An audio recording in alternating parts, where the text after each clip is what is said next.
guys, this is Showtime with Showtime Shredded Fitness over here. Size, growth, get big. Alright, so just got done watching an awesome historical documentary called Bigger, about Joe Weider's lifestyle. And what I like about it is that, it teaches you how to fight through that adversity, right? Dude was, everybody knows who Joe Weider is, but, not everybody knows his life story, right?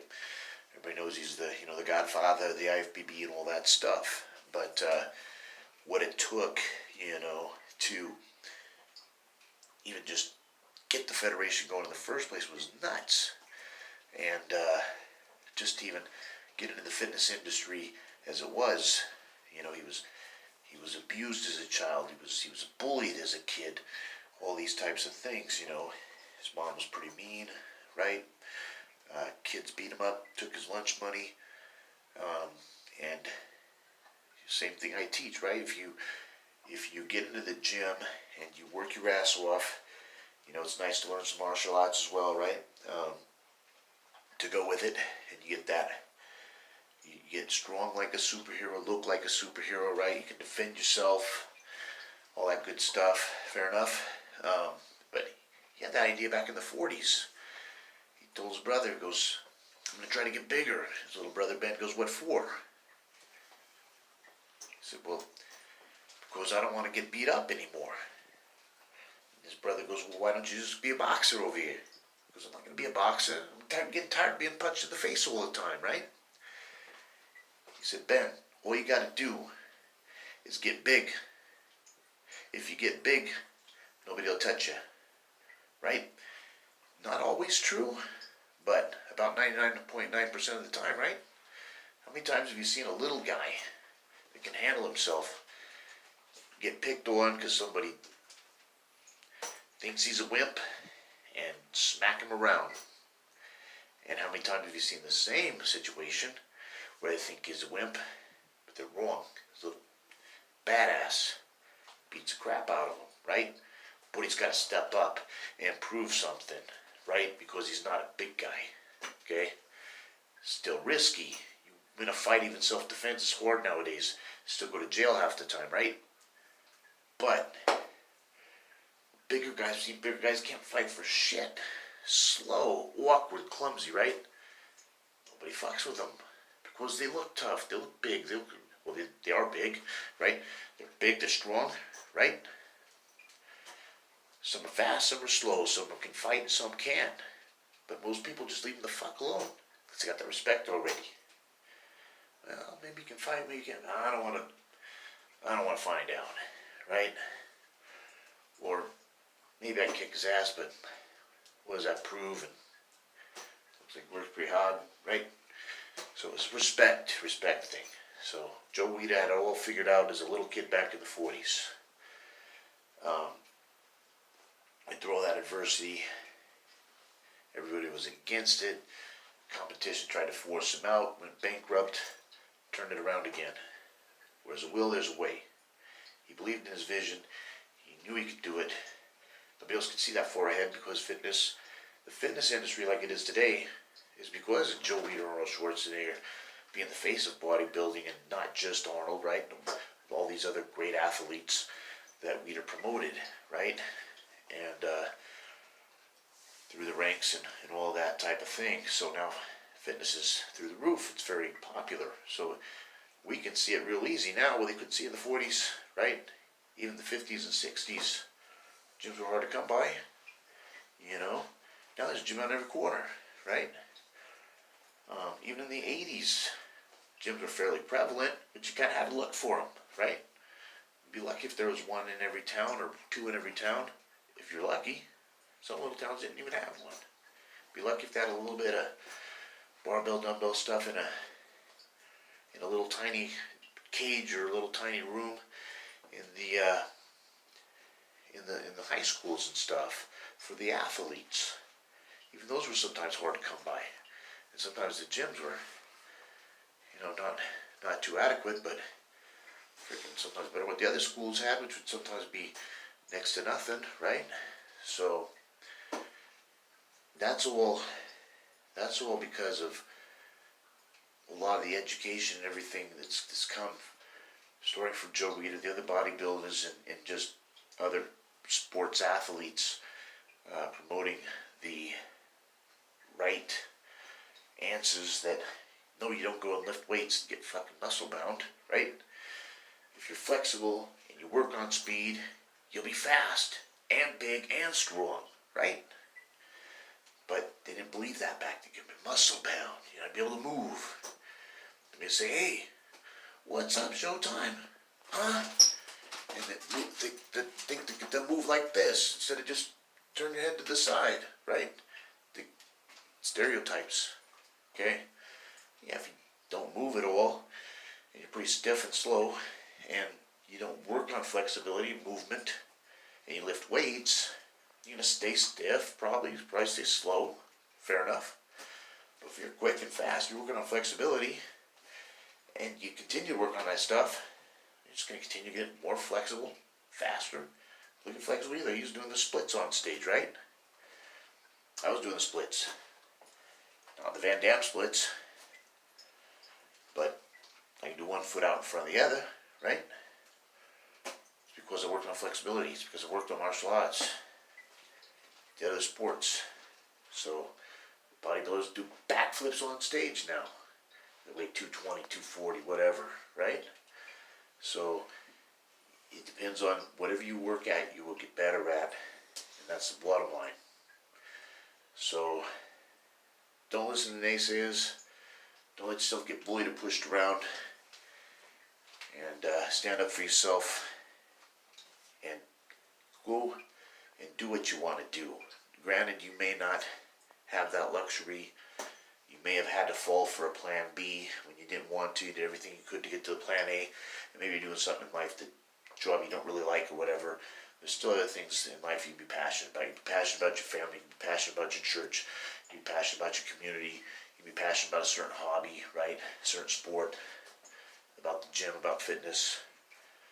About running a side business. Maybe that side business gets going enough to where you can leave your job, right?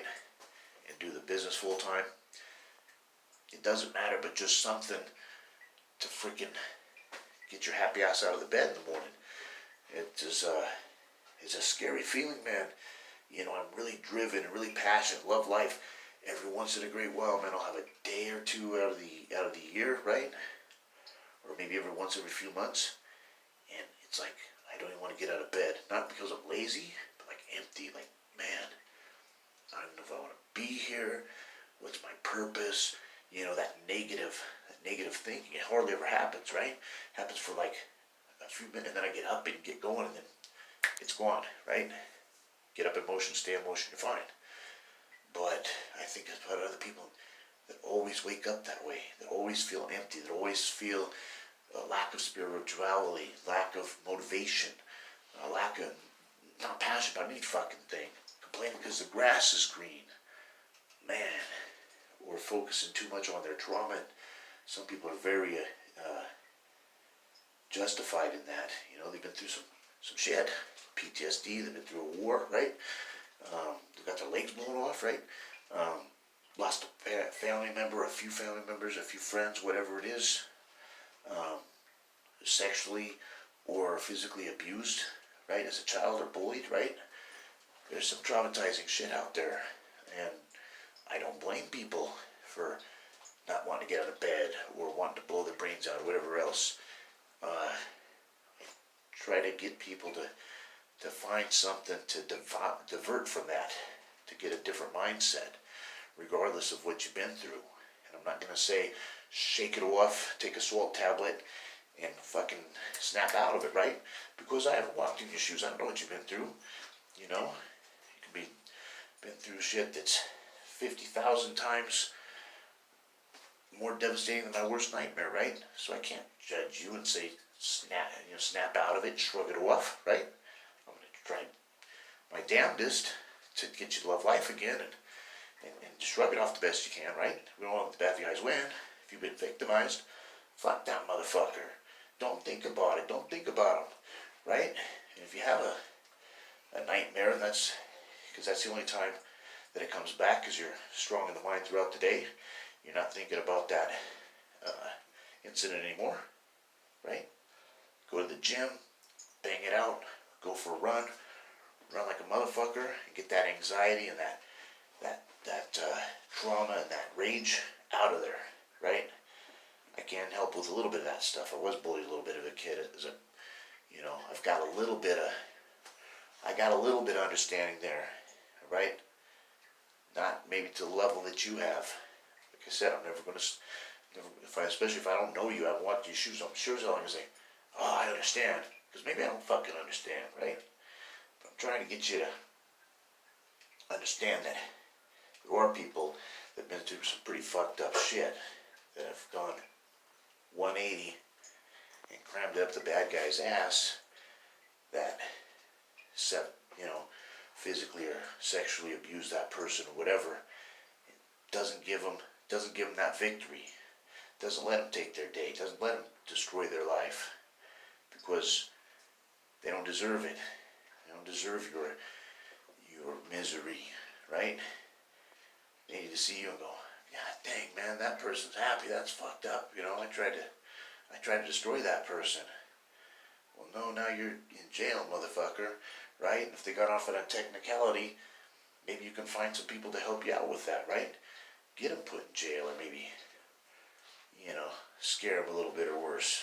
I ain't gonna, it's for entertainment only. I ain't gonna tell you to go be a vigilante and, wrap them up and saran wrap and tape them up and drive a sword through their heart, because, I don't want you to go to prison, let the bad guy win again, If you don't get caught, well, fantastic. I'm happy for you. But what if you do? You shouldn't have to go to jail for doing the right thing and taking that person out of the world. But if you get caught, guess what? You will. Okay. So I never encourage that. Although I understand, but again, I don't encourage it, because I don't like seeing the good guy go to jail for doing the right thing and taking the bad guy out of the world, right? And there's other vigilantes that are too fucked up, shouldn't even be vigilantes. Somebody will push them in a bar, so, oh, we need to take the bad guy out. No, you don't. You're the fucking bad guy. That ain't a big thing. You want to go slug it out in the parking lot or whatever, right? It's on you. But it's not death sentence, right? So you gotta pick your battles, if you're gonna go the Dexter Morgan route, right? Vigilante route, whatever. So, again, for entertainment purpose only, I never encourage any violence or anything like that, right? Because I'm a nice guy, right? Italians, we know how to talk to people. We never hurt nobody, right? We're good guys, right? So I expect you to do the same. Be a gentleman, be a lady, don't hurt nobody.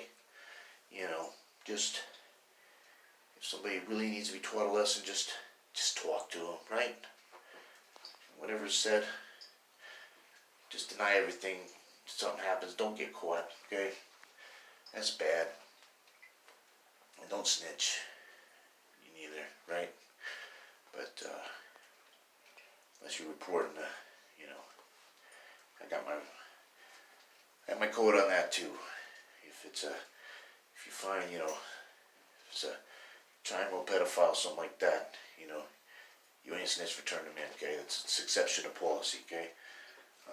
That's about it, right? So, hope you all have a great week, okay? And over and out. It's been Showtime with Showtime Shredded Fitness over here. Size, growth,